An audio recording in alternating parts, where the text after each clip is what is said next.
Jesus, I love you. Hear the cry of my heart. Know every word is true. Jesus, I love you. Hear the cry. Hear the cry of my heart. Know every word is true. Jesus, I love you. Hear the cry. Hear the cry of my heart. Know every word is true. Jesus, I love you.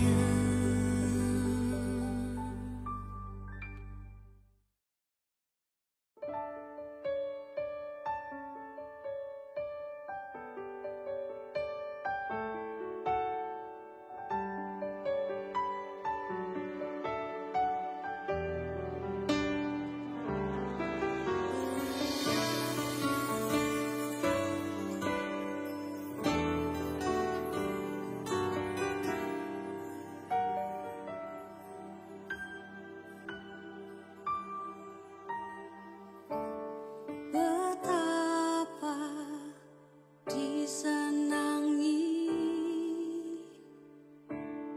tempat kediamanmu, jiwaku hancur merindukan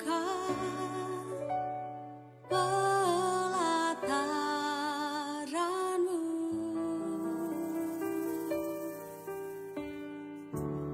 Satu yang ku pinta,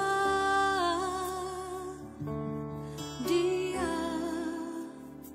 di rumahmu dan terus menerus memuji Engkau. Itu bahagiaku.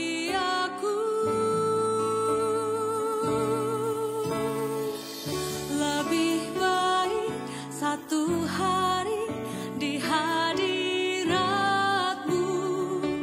daripada 1000 hari di tempat yang lain. Oh Yesusku, terimalah melodi ini yang mengalun hanya bagimu, Rajaku.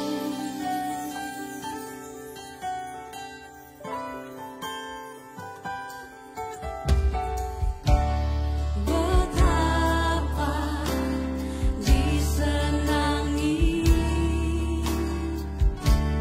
tempat kediamanmu, jiwaku hancur merindukan pelataranmu.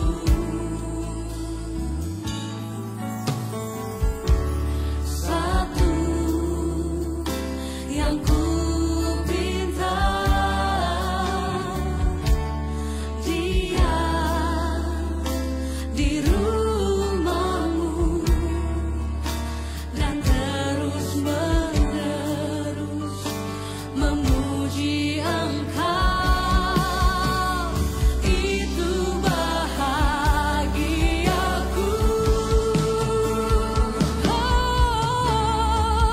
Lebih baik satu hari di hadiratmu daripada 1000 hari di tempat yang lain. Oh Yesusku, terimalah melodi ini yang mengalun hanya bagimu, Rajaku.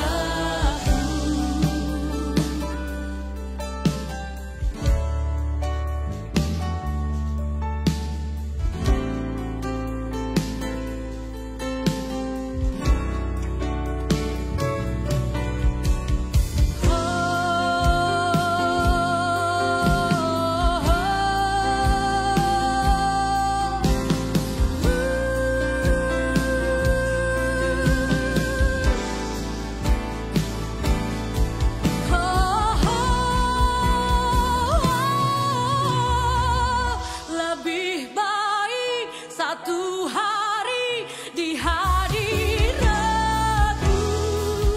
daripada 1000 hari di tempat yang lain.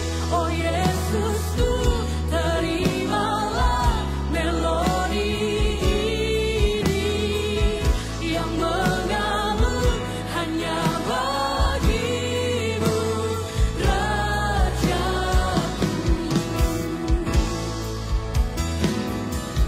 yang mengalun hanya bagi-Mu, Rajaku.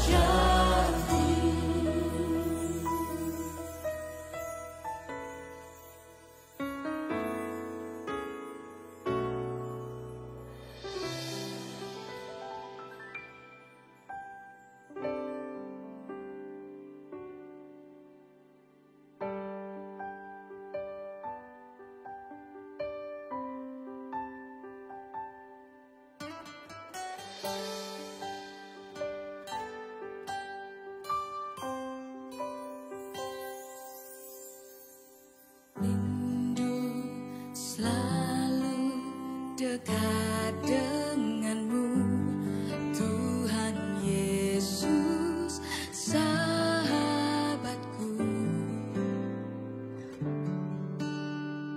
Engkau setia dan sangat baik, ku hidup karena kasih-Mu. Tuhan Yesus, ku rindu padamu. Setiap hari ingin bersamamu. Tuhan Yesus, kerinduan hatiku menjadi seperti-Mu, senangkan hati-Mu.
Shalom keluarga, saat teduh yang saya kasihi, udah gak sabar untuk masuk hadirat Tuhan. Kita mau menyenangkan hati Tuhan lewat pujian. Dan kita bisa datang apa adanya kepada Tuhan Yesus. Saya bacakan dulu kesaksian agar iman Anda diteguhkan. Dewi Lina Elisa, saya mau berbagi tentang kebaikan Tuhan buat saya. Kemarin saat saya mendengarkan saat teduh bersama, badai pasti berlalu, saya mengalami mujizat Tuhan. Ketika pastor bilang ada wanita yang disembuhkan matanya. Seketika itu saya amini bahwa itu adalah saya. Selama 1 tahun ini saya mengalami sakit mata yang rusak sarafnya dan tidak ada jaminan bisa melihat lagi. Mata sebelah kiri saya jarak pandang 1 meter dan sebelah kanan gelap total. Saya mengalami mujizat Tuhan setelah saat teduh bersama ini. Saat itu mata saya sudah ada progres kesembuhan. Mata sebelah kiri jarak pandang 2 meter dan mata kanan saya berangsur-angsur pulih padahal sudah gelap. Sudah lebih jelas lagi saya bisa melihat diri saya di cermin. Puji Tuhan. Tuhan baik, terima kasih Tuhan, terima kasih pastor dan tim saat teduh bersama. Praise the Lord ya. Puji Tuhan, segala macam penyakit Tuhan sembuhkan. Buta pun bisa melihat. Henny. Shalom, saya Henny dari Manado, mau menyaksikan kebaikan Tuhan. Pada saat teduh bersama badai pasti berlalu, Pastor Philip berkata, letakkan tangan di bagian yang sakit. Dan kebetulan saat itu kaki saya sering merasa kesemutan sampai ke pinggang. Saat itu saya langsung letakkan tangan saya dan imani bahwa saya telah sembuh. Pastor menyebutkan lagi ada seorang yang sakit asam lambung disertai vertigo. Itu juga penyakit yang hampir tiap hari saya rasakan. Saya yakin itu untuk saya. Puji Tuhan, esok hari setelah didoakan, kaki saya sudah gak rasa kesemutan dan vertigo yang hampir tiap hari itu juga telah hilang. Terima kasih Tuhan Yesus, melalui pastor dan tim saya sudah disembuhkan. Dan saya juga mengucap syukur Tuhan selalu punya cara untuk menjawab setiap pertanyaan saya. Setiap saya ditimpa pergumulan hidup dan bertanya pada Tuhan apa yang harus saya lakukan, selalu Tuhan jawab tepat pada malam ketika saya mendengarkan khotbah saat teduh bersama. Ataupun khotbah mingguan dari Gereja Mawar Sharon. Tuhan Yesus sangat baik. Haleluya. Arifin Kusuma. Shalom Pastor Philip dan tim. Saya sebelumnya tidak tahu sama sekali soal Pastor Philip. Saya baru tahu pastor tahun 2021. Itu pun lewat YouTube saat teduh bersama yang saya bagikan karena saya sedang isoman. Episode pertama yang saya tonton adalah yang berjudul Korban yang Berkenan di Dalam Masalah. Ketika itu saya merasa pengajaran pastor mengetuk hati saya yang terdalam. Di episode 30 Juni 2021, bagaimana membaca Alkitab, saya tergerak mengikuti pengajaran pastor. Saya yang sebelumnya sangat jarang baca Alkitab, bahkan kitab Kejadian pun belum pernah selesai. Puji Tuhan sekarang saya ngerti indahnya firman dan saya rutin membaca Alkitab sampai Ayub. Saya juga bersyukur dapat kesempatan dari Tuhan untuk ikut ibadah Minggu 3 April 2022 ketika Pastor Philip di GMS Jakarta. Saat itu pun doa saya terjawab karena waktu antri saya bertemu teman baru yang menawarkan tiket saat teduh on-site karena dia berhalangan hadir.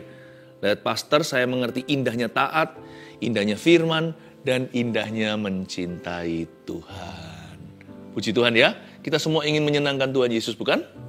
Semua dimulai dengan kita datang pada Tuhan apa adanya, gak usah pakai topeng apa-apa, Tuhan itu cinta kita ala kadarnya. Asal kita mau berubah, Tuhan pasti akan mengubahkan kita. Mari kita sekarang konsentrasi, jangan hiraukan orang sekelilingnya, masuk ke hadirat Allah. Carla. Kebenaranmu di batinku,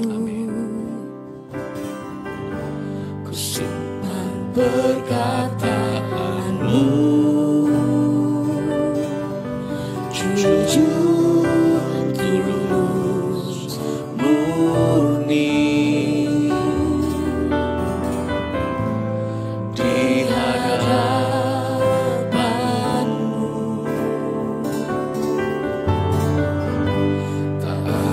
Seluruh kau dapati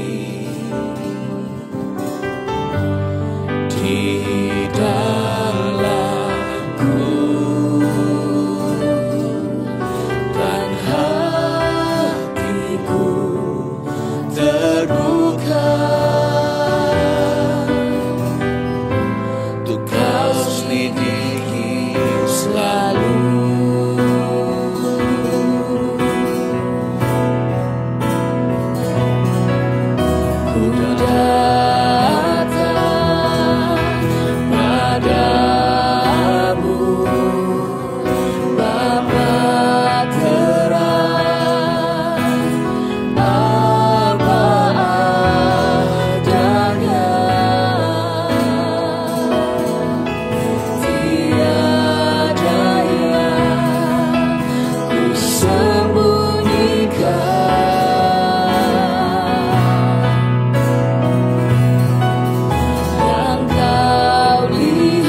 tiada yang ku sembunyikan, yang kau lihat padaku, yang kau lihat pada aku, semuanya ku berikan kepadamu. Apa adanya hatiku milikmu. Apa adanya hatiku milikmu. Apa adanya hatiku milikmu.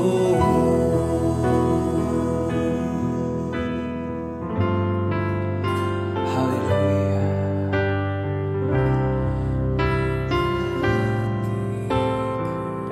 Engkau mengubah hati kami, Tuhan. Seputih salju,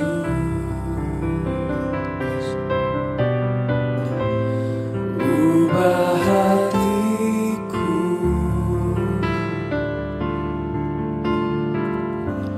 Seperti dirimu, ubah hati kami, Tuhan. Ubah hatiku,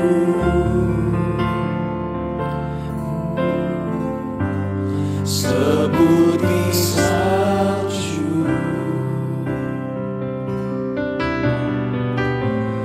ubah hatiku,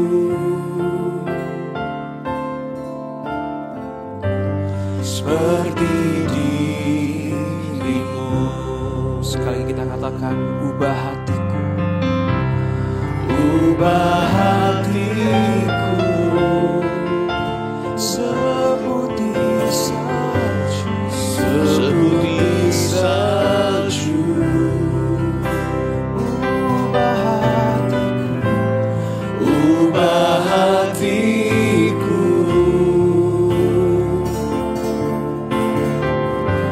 seperti dirimu. Engkau mencurah, Engkau mencurah, ku tak lihat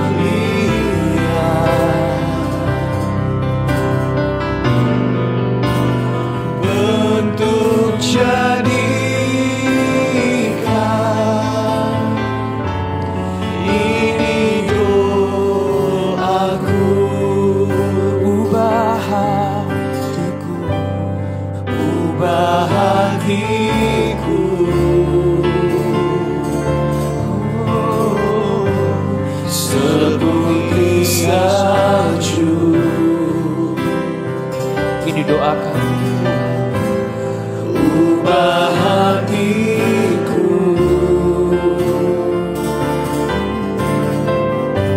seperti dirimu. Ubah hatiku, Tuhan.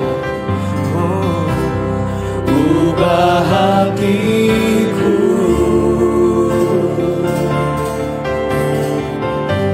seputih salju,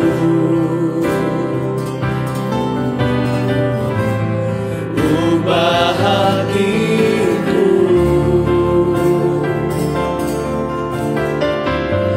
seperti dirimu. Katakan, Engkau pencurah, Engkau pencurah, ku tak lihat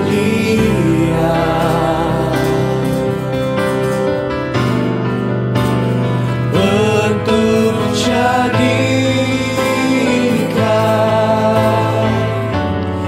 ini doaku. Kita katakan dengan sungguh-sungguh, bentuk hatiku, Ubah hati kami Tuhan, seputih salju yang murni Tuhan. Ubah hatiku seperti dirimu, seperti dirimu. Ubah hatiku, ubah hatiku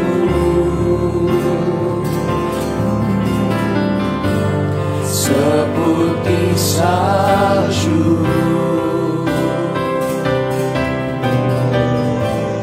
Ubah hatiku seperti dirimu, seperti dirimu. Kita angkat suara kita, katakan, ubah hatiku. Yes Tuhan. Ubah hatiku seputih salju, seputih salju. Ini seruan kami Tuhan. Ubah hatiku seperti dirimu, seperti dirimu. Ubah hati kami, ini doa kami Tuhan. Ubah hatiku,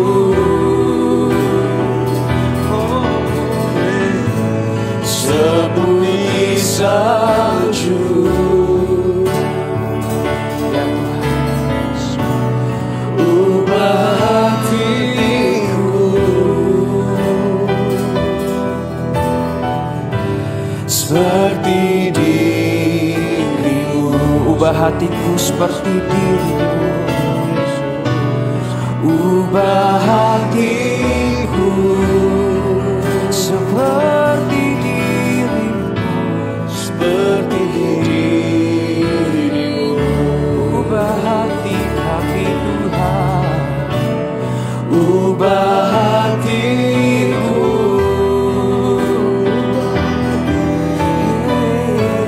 seperti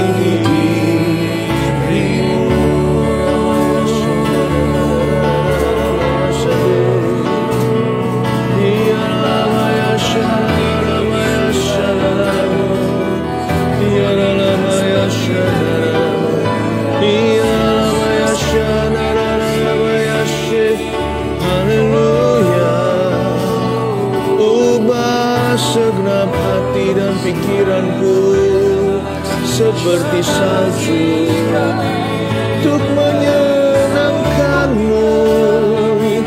Oh, menyenangkanmu selalu, hanya itu yang ku rindu Tuhan, menyenangkan hatimu.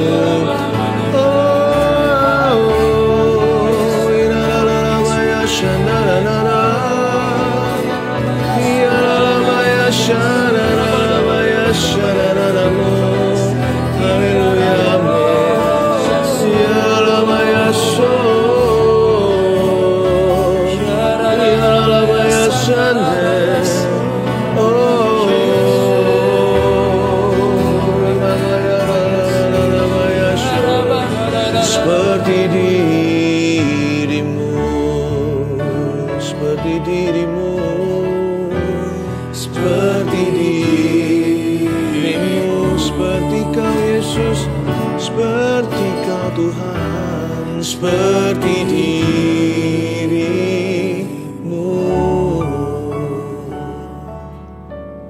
Mimpi kami, cita-cita kami yang terbesar, tertinggi adalah menjadi seperti Engkau.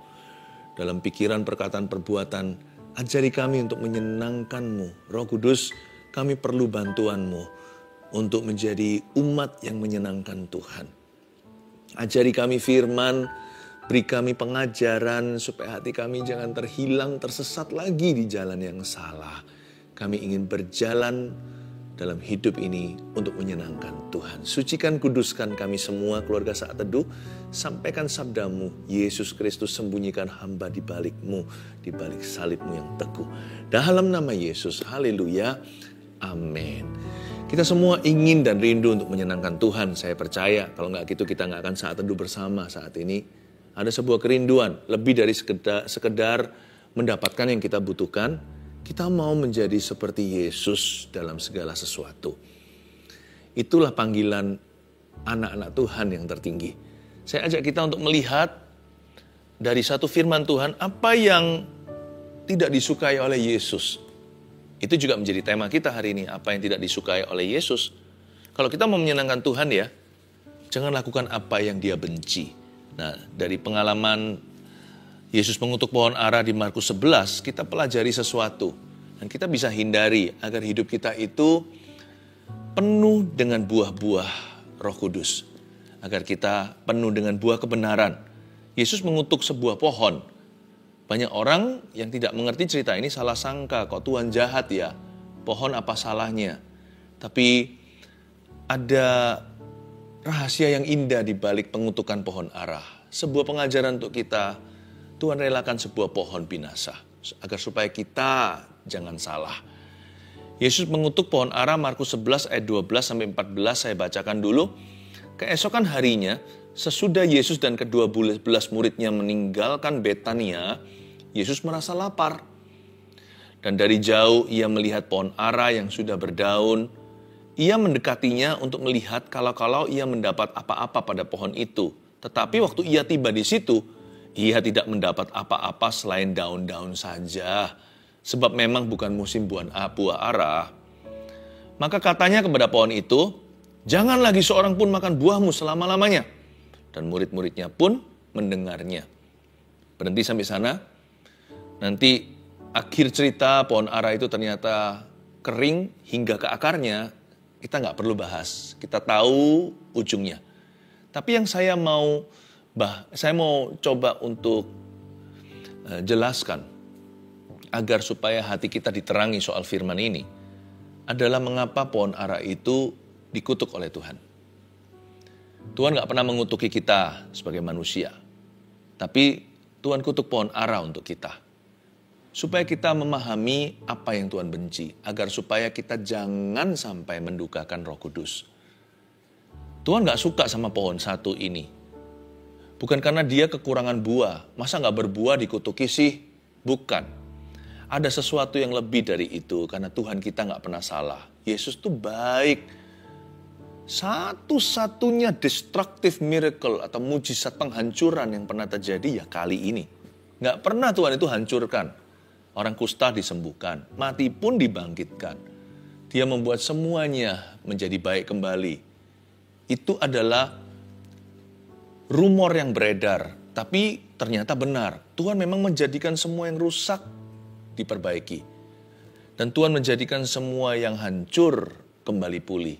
Tapi kali ini Tuhan hancurkan sesuatu.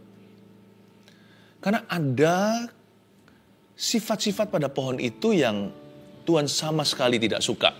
Kita baca dulu ayat 12. Keesokan harinya sesudah Yesus dan ke-12 muridnya meninggalkan Betania, Yesus merasa lapar. Ini adalah kemanusiawian Tuhan. Tuhan Yesus itu anak Allah, deity, divine atau ilahi, tapi juga 100% manusia. Dia yang lahir bukan dari sperma laki-laki, tapi melalui kandungan Maria seorang perawan. Dia adalah anak manusia 100% orang. Dia adalah Allah atau firman yang menjelma menjadi manusia. Tapi dia juga 100%, selain 100% Allah, dia 100% manusia. Dia bisa lapar di sini.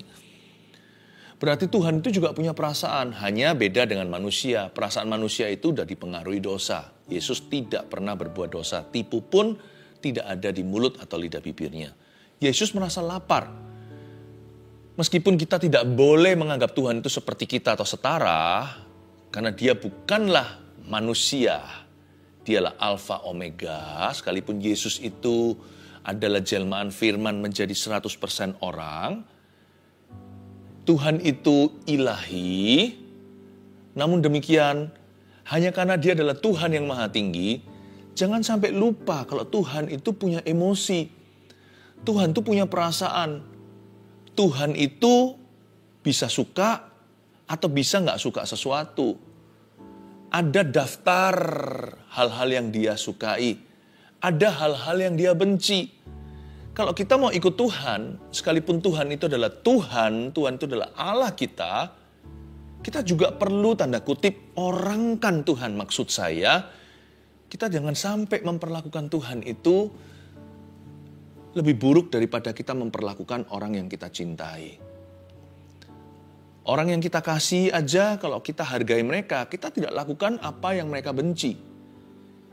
Mentang-mentang Tuhan itu Allah yang maha tinggi, kita nggak perhatikan perasaannya. Kita menganggap Tuhan itu ada, tapi kita nggak peka. Atau bahkan lebih parah, kita menganggap Tuhan itu nggak ada. Tuhan itu hanya teori atau agama. Jangan loh ya, Alkitab mengatakan jangan dukakan Roh Kudus, itu berarti Roh Kudus bisa didukakan. Berarti ada hal-hal tertentu yang kita lakukan atau izinkan di hidup kita itu bisa membuat Tuhan sedih. Kalau Tuhan Yesus bisa lapar, berarti Tuhan bisa sedih. Sekalipun sekarang Yesus gak bisa lapar lagi, karena dia telah bangkit. Dia telah kembali pada kemuliaannya sebelum dunia diciptakan. Tapi Yesus yang tidak bisa lapar lagi sekarang, masih bisa sedih. Rohnya bisa berduka.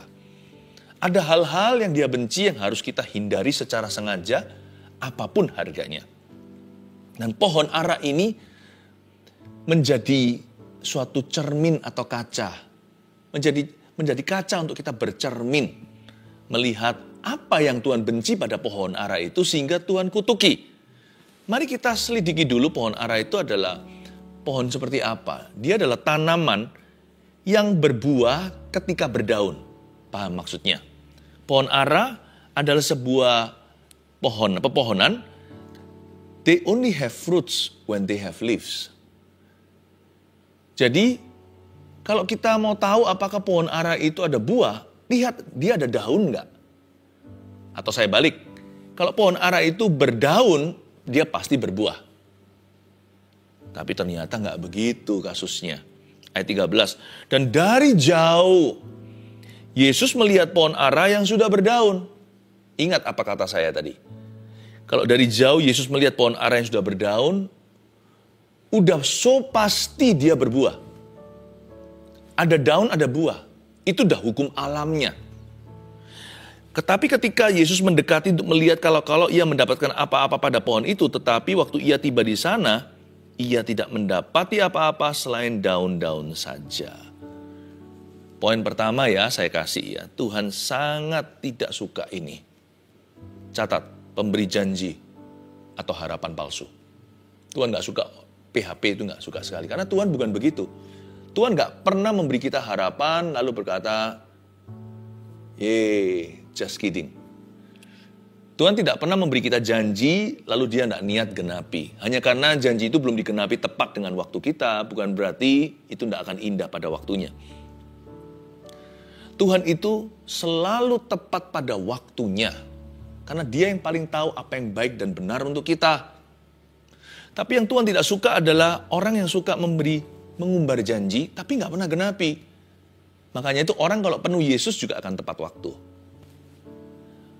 Orang kalau penuh dengan Tuhan, dia pasti hargai janjian. Sudahlah, dari mana kita tahu pohon itu apa kalau bukan dari buahnya? Meskipun kita tidak diselamatkan oleh perbuatan loh ya. Kita diselamatkan oleh iman, tapi iman tanpa perbuatan adalah mati. Iman itu pasti berujung pada perbuatan. Gak ada orang minum racun tidak berbusa mulutnya atau meninggal dunia. Kalau racunnya kuat. Tuhan itu kuat. Kalau kita terima Tuhan, pasti ada buah.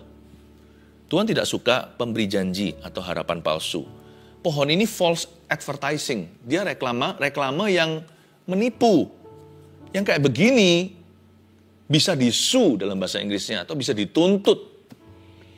Dia menjanjikan begitu, ternyata beda. Dia janjikan begini khasiatnya, tidak terjadi. Bahkan kalau perlu ingredients atau ininya, yang tertulis di belakang itu loh. Ya, terbuat dari apa? Itu semuanya hoax ternyata. Itu bisa dituntut loh, dibawa ke hukum. Tuhan dari jauh melihat pohon ara itu sudah berdaun.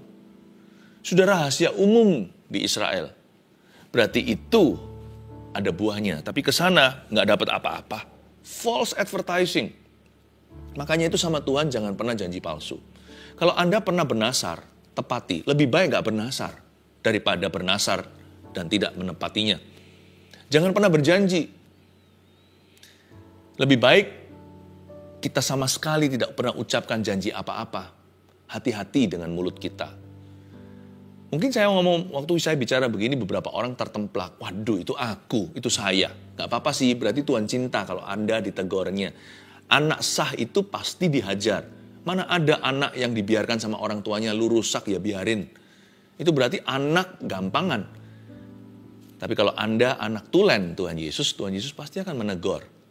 Ya udah gak usah tertuduh selama-lamanya, minta ampun sama Tuhan, pernah mengucapkan itu dan hati-hati lain kali jangan umbar janji. Jangan memberikan harapan palsu. Ya. Sama manusia sesama juga sama sih. Tapi kan saya nggak bicara sama Tuhan, kan saya bicara sama teman saya. Kalau Anda berkata hari Rabu Anda mau kembalikan sesuatu, balikin hari itu. Anda berkata ini pasti aku kembalikan, misalnya itu pinjaman. Jangan lari dengan barang orang. Demikian juga dengan uang. Karena uang itu sama dengan waktu. Waktu mereka bekerja. Itulah imbalannya. Jangan Anda mencuri waktu orang lain. Jangan pernah kita janji sama manusia kita nggak tepati. Karena Tuhan melihat itu sebagai janji kepadanya. Ingat nanti di akhirat ada orang tertentu berkata, kapan Tuhan telanjang aku tidak memberi pakaian. Kapan Tuhan di penjara aku tidak kunjunginya. Kapan Tuhan Yesus lapar aku tidak memberinya makan. Tuhan berkata yang tidak kau lakukan terhadap salah satu dari orang yang hina ini kau tidak lakukan untuk saya. Enyahlah hai pembuat kejahatan. Jadi Tuhan itu sangat personal sekali. Bagaimana kita itu bisa mengaku kita cinta yang tidak kelihatan kalau kita tidak bisa mengasihi yang kelihatan. Tuhan paling gak suka sama pemberi harapan palsu. Orang-orang yang janji-janji melulu, termasuk janji nikah. Kalau Anda berkata, saya bersedia di altarnya, apalagi di gereja. Sedangkan menikah di catatan saja, itu sah, catatan sipil. Itu diikat oleh negara. Apalagi di hadapan Allah. Kalau Anda berkata saya bersedia, jangan ada pihak ketiga. Jangan ada teman tapi mesra. Jangan ada selingkuhan. Sebab Anda bukan janji sama pasangan, tapi pasanganku itu gak layak terima cintaku lagi. Ya, Anda mungkin berkata pasangannya sekarang udah gak nice, dia gak pernah menghormati saya, atau dia gak pernah mengerti aku. Cowok cewek kan beda. Kalau cowok lebih minta hormat, cewek lebih minta, perempuan lebih menuntut untuk dimengerti. Tapi itu bukan alasan. Pasangan Anda bisa gimana? Anda janjinya sama Tuhan. Bahwa Anda akan bersedia, dalam janji nikah kan diucapkan wedding vow itu. Dalam suka dan duka, sakit dan sehat, kaya miskin, suka duka loh. Ketika Anda berduka tetap harus setia. Karena setianya bukan pada pasangan saja. Sekalipun Anda merasa dia nggak layak dapat kesetiaan Anda. Anda sudah disumpah ceritanya di bawah nama Tuhan.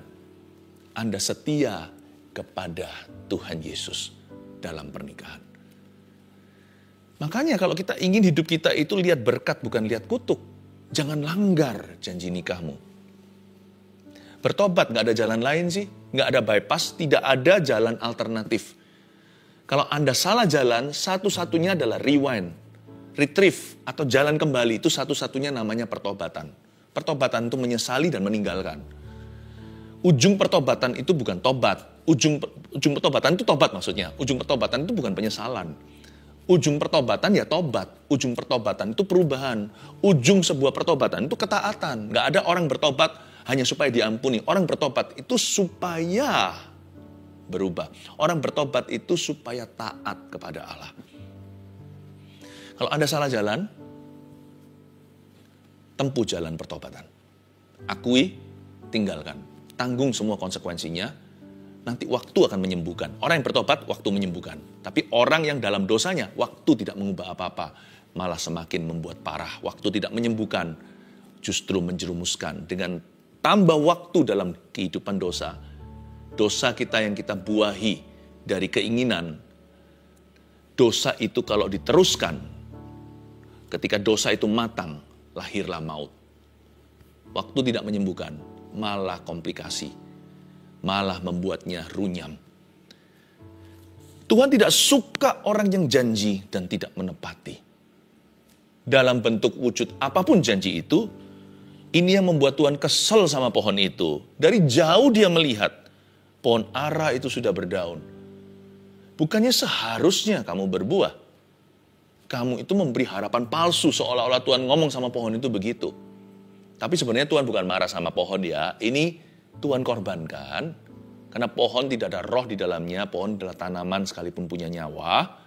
Tuhan korbankan ini untuk yang punya roh di dalam dirinya, yaitu manusia. Tuhan korbankan satu pohon untuk ajari satu kebenaran yang tidak akan berubah selama-lamanya. That God does not like. Tuhan tidak suka sesuatu itu yang menipu. Tuhan tidak berkenan akan janji yang palsu. Dari jauh dia lihat rimbun daun, pasti banyak buahnya.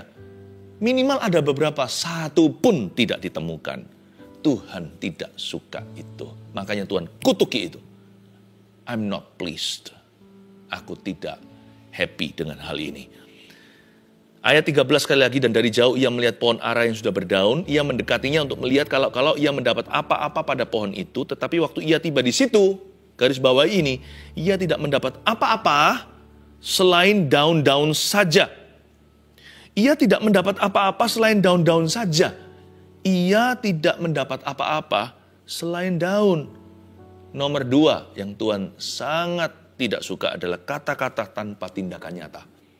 Bukan hanya janji-janji doang, tapi kata-kata kita itu harus konsekuen sampai ke tindakan. Mirip sih dengan janji palsu, tapi Tuhan tuh gak kagum dengan banyaknya kata-kata. Semua kita, apapun profesi, apalagi pengkhotbah.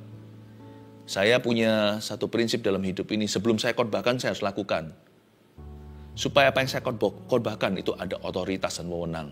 Setelah saya khotbahkan, saya harus melakukannya lagi, supaya saya hidup di dalam firman yang saya bagikan.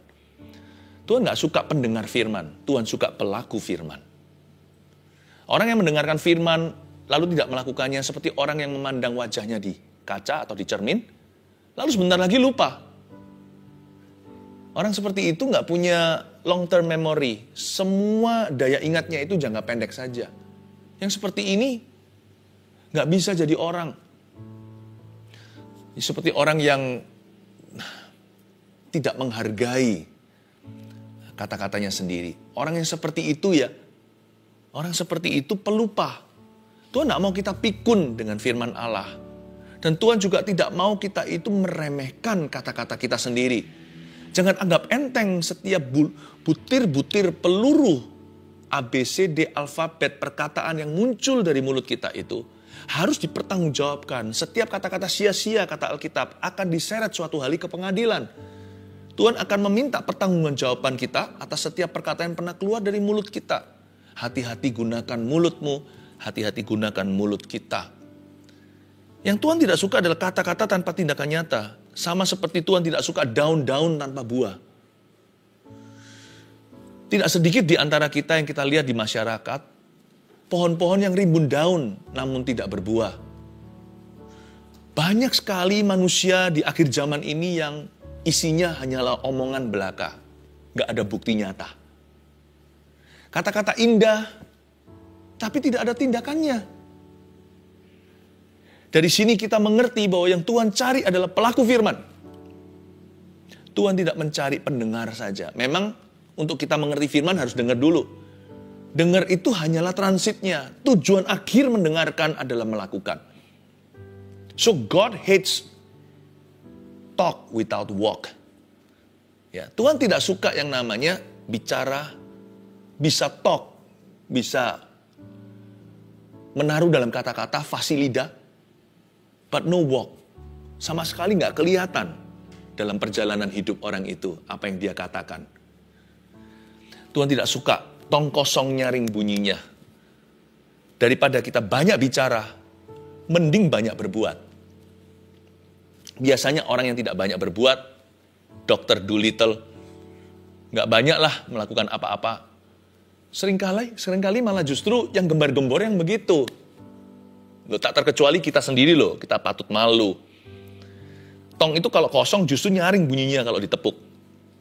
Bung bung bung seperti perut yang kembung. Tapi kalau berisi malah justru nggak mengeluarkan suara yang berarti. Biasanya orang yang pelit, jikalau dia sekali memberi, wah, seluruh dunia tahu, dunia dalam berita. Tapi orang yang generous ya, cenderungnya untuk tangan kanan memberi, tangan kiri tidak tahu. Ya. Demikian pula, seorang yang cinta Tuhan nggak perlu ngaku-ngaku kita cinta Tuhan. Lewat perbuatan, lewat apa yang Anda lakukan dalam nama Tuhan untuk orang lain, orang bisa lihat sendiri orang itu dekat sama Tuhan. Kata-kata tanpa tindakan nyata tidak ada kuasa di dalamnya, dan Tuhan sama sekali tidak suka. Itu sama dengan melihat pohon ara yang penuh daun, namun nggak ada buah. Ia tidak mendapat apa-apa selain daun-daun saja kan? Sebab memang bukan musim buah ara. Nah di kalimat inilah kita bisa berpikir, kok nggak fair ya Tuhan kutuk pohon ara. Kan pohon ara itu memang sekarang bukan musim buahnya. Nah gini loh, untuk bisa mengerti, memahami cara berpikir Tuhan. Sebab memang bukan musim buah ara. Pohon aranya bisa protes, loh ya nggak berbuah.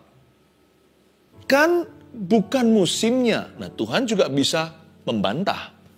Kalau gitu kamu jangan berdaun loh. Aku tidak akan mengutukimu. Kalau kamu tidak berdaun, aku lumrah. Memang bukan musimnya. Anda ingat Anania Safira itu dikutuk karena apa? Dia itu mati dalam hadirat Allah. Karena apa? Bukan karena dia memberinya kurang. Petrus kan ngomong begini. Tadi sebelum kamu jual propertimu, itu kan uang milikmu, properti milik Anda. Anda berdua suami istri. Siapa minta itu dikasihkan untuk pekerjaan Tuhan? Nggak ada. Tapi sejak kau gaungkan, hello church, ya, sepertinya dia ingin seluruh gereja tahu. Dia berkata, ini pemberianku. Nggak ada yang tanya, nggak ada yang interview. Lanjut lagi kalimat berikutnya dan berkata, ini semua hasil penjualan properti atau rumah. Ku taruh di bawah kaki rasul-rasul. Nggak bisa dibodohi kalau rasul itu penuh dengan Yesus. Kalau Rasul Petrus penuh Roh Kudus, dia berkata, kamu bilang apa tadi? Semua. Mendingan kamu nggak pernah munculin daun. Maka kamu nggak salah.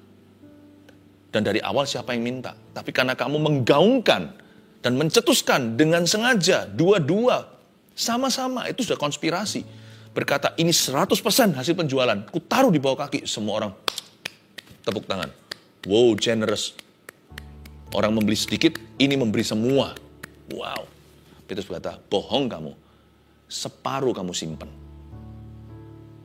Andai kata kamu tidak ngaku begitu, kamu tidak berdosa. Semua 100% itu milikmu. Siapa yang minta? Tapi karena kamu kasih 50%, tapi kamu tunjukkan daun 100%, orang dapat ide yang salah. Orang ini luar biasa. Kenapa kamu mau curi glory? Lihat orang itu, orang muda yang di sebelahku itu, sebentar lagi akan angkat jasadmu. Bum, langsung mati. Pasangannya satunya lagi, istrinya berikutnya, yang suami dulu yang dipukul Tuhan. Selalu kan pria sebagai kepala keluarga. Ditanyain, betulkah ini 100% penjualan? Kasih kesempatan kedua, Tuhan itu baik. Lewat Petrus memberi dia kesempatan. Iya betul. Nggak tahu kalau suaminya sudah meninggal. Dia berkata, orang yang di samping ini juga akan mengangkat jasadmu. Barusan suamimu digotong sama mereka. Kenapa kamu mencoba menipu Roh Kudus di rumah Allah? Kalau mereka nggak ngaku atau menggaungkan begitu atau mencetuskan dusta, mereka nggak salah loh. Pohon ara itu kalau nggak berdaun, dia nggak menipu siapa-siapa. Dia juga nggak menipu Yesus. Pohon ara hari itu mencoba menipu Tuhan. Kalau enggak, Tuhan nggak mungkin akan kutuki. Sebab pohon ara yang lain gundul-gundul semua. Karena memang bukan musim berbuah. Belum musimnya. Tapi yang satu ini fluffy. Yang satu ini flamboyan. Wah, semua orang kagum. Tapi waktu dideketin, ompong ternyata. Tuhan berkata, sekalipun ini bukan musim buah ara, tapi tidak dibenarkan kesombonganmu itu. Hai pohon, kamu terlalu banyak ngomong dan bicara. Tapi perbuatanmu 10%, setengahnya pun tiada. Tindakan nyatanya itu loh, jauh daripada pengakuannya. Tuhan berkata, terkutuklah pohon yang punya attitude seperti ini. Murid-muridnya mengertilah. Kita sekarang memahami ternyata itu yang Tuhan benci. Makanya nomor 3, catat ini. Tuhan paling benci dosa pura-pura atau kemunafikan. Jadi pohon ini dihukum bukan karena the lack of fruit atau kekurangan buah atau tiada berbuah. Pohon ini dikutuk karena being pretentious. Pohon ini dikutuk karena pretending atau karena pura-pura. Dia ingin menciptakan kesan bahwa dia pohon yang luar biasa. Rimbun daunnya pasti ada buah. Dia dikutuk Tuhan karena pretending, karena pura-pura. Inilah hati Tuhan terhadap orang Farisi